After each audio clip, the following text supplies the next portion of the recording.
তৃতীয় ভাগ আল আখলাক, প্রথম পরিচ্ছেদ উন্নত চরিত্র, প্রথম পাঠ প্রিয় নবী সাল্লাল্লাহু আলাইহি সাল্লামের আখলাক। নবী করিম সাল্লাল্লাহু আলাইহি ওয়াসাল্লামের আখলাক মুবারক সর্বোত্তম ও প্রশংসিত চরিত্রাবলীর সমাহার। আল্লাহ তাআলা স্বয়ং নিজেই তার চরিত্র সম্পর্কে বলেন, হে রাসূল, নিশ্চয়ই আপনি সর্বোত্তম চরিত্রে অধিষ্ঠিত।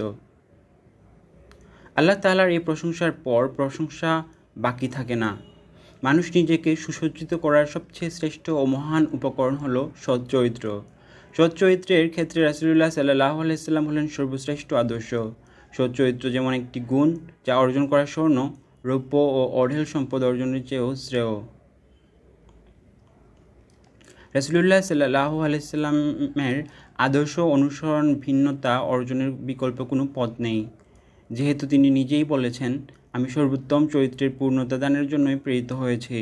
বুখারী ও মুসলিম শরীফে রয়েছে, রাসূলুল্লাহ সাল্লাল্লাহু আলাইহি সাল্লামের চরিত্রই ছিল কোরআন, অর্থাৎ কোরআনের বর্ণিত সকল গুণাবলীর সমাবেশ রাসূলুল্লাহ সাল্লাল্লাহু আলাইহি সাল্লামের মধ্যে ঘটেছে। আর রাসূলুল্লাহ সাল্লাল্লাহু আলাইহি সাল্লাম ছিলেন সর্বোত্তম চরিত্রের অধিকারী। অন্যের সাথে কোমলভাষী রূঢ় আচরণ থেকে তিনি দূরে থাকতেন। তার ছিল মধুর স্বভাব। তিনি ন্যায় বিচার করতেন এবং কারোর প্রতি অন্যায় আচরণ করতেন না। তিনি ছিলেন নিকটাত্মীয়দের প্রতি অত্যন্ত দানশীল, সৎ কাজের নির্দেশ এবং অসৎ কাজ থেকে নিষেধ করতেন। অজ্ঞ মূর্খ লোকদের থেকে দূরে থাকতেন এবং অপ্রয়োজনীয় কর্মকাণ্ড থেকে নিজেকে মুক্ত রাখতেন।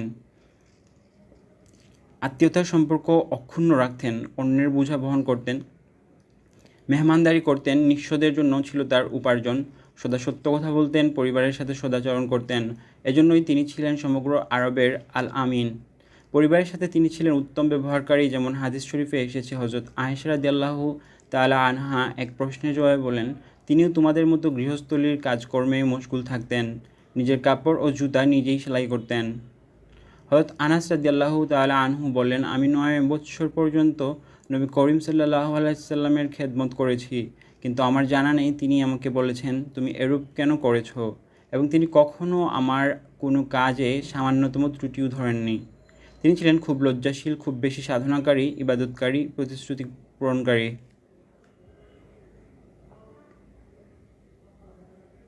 দ্বিতীয় পাঠ সাহাবায়ে কেরাম রিদওয়ানুল্লাহি তাআলা আলাইহিমের আখলাক। সাহাবায়ে কেরাম হলেন ওই সকল ব্যক্তি যাদেরকে আল্লাহ তাআলা রাসূলুল্লাহ সাল্লাল্লাহু আলাইহি সাল্লামের সঙ্গীরূপে নির্বাচিত করেছেন। তাই তারা প্রিয় রাসূল সাল্লাল্লাহু আলাইহি সাল্লামকে তাদের চরিত্রের ক্ষেত্রে আদর্শ, ইমাম, মডেল ও অনুসরণীয় হিসেবে গ্রহণ করেছেন। এই কারণেই তাদের মধ্যে রাসূলুল্লাহ সাল্লাল্লাহু আলাইহি সাল্লামের অনুসরণ ও অনুকরণের মাত্রা এতটা পূর্ণতা ও চূড়ান্ত পর্যায়ে পৌঁছেছিল যে পূর্ববর্তী নবীদের মধ্য থেকে কোনো নবীর অনুসারীদের অনুকরণ তার ধারে কাছেও যেতে পারেনি। যখন তারা রাসূলুল্লাহ সাল্লাল্লাহু আলাইহি সাল্লামকে কোনো কাজ করতে দেখতেন, তখন তারাও তা করতেন, শুধু এজন্য যে রাসূলুল্লাহ সাল্লাল্লাহু আলাইহি সাল্লাম তা করেছেন। আল্লাহ তাআলা তাদের চরিত্রের গুরুত্ব সম্পর্কে ইরশাদ করেন, মুহাম্মদ আল্লাহর রাসূল, তার সাহাবীগণ কাফিরদের প্রতি অত্যন্ত কঠোর এবং নিজেদের মধ্যে পরস্পরের প্রতি সহানুভূতিশীল। আল্লাহর অনুগ্রহ ও সন্তুষ্টি কামনায় আপনি তাদেরকে রুকু ও সাজদায় অবনত দেখবেন। তাদের চিহ্ন হলো তাদের মুখমণ্ডলে সিজদার প্রভাবে পরিস্ফুট থাকবে। ফাত 29। আরও ইরশাদ হচ্ছে, যারা আল্লাহর রাসূলের সামনে নিজেদের কণ্ঠস্বর নিচু করে আল্লাহ তাদের অন্তরকে তাকওয়ার জন্য পরীক্ষা করে নিয়েছেন, তাদের জন্য রয়েছে ক্ষমা ও মহাপুরস্কার। হুজরাত 3। রাসূলুল্লাহ সাল্লাল্লাহু আলাইহি সাল্লাম ইরশাদ করেন, যে মুসলিম হিসেবে আমাকে দেখেছে এবং আমি যাদের দেখেছি তাদেরকে আগুন স্পর্শ করবে না। তিরমিজি। তিনি আরও বলেন, আমার কোনো সাহাবী কোনো স্থানে ইন্তেকাল করলে আল্লাহ তাআলা তাকে কিয়ামতের দিন ওই এলাকার নেতা বা নূর হিসেবে উঠাবেন। তিরমিজি। তারা দ্বীনের হাদি, ইসলামের নক্ষত্র। আল্লাহ তাআলা তাদেরকে দ্বীন কায়েমের উদ্দেশ্যে নবীজির সোহবতে থাকার জন্য বাছাই করেছেন।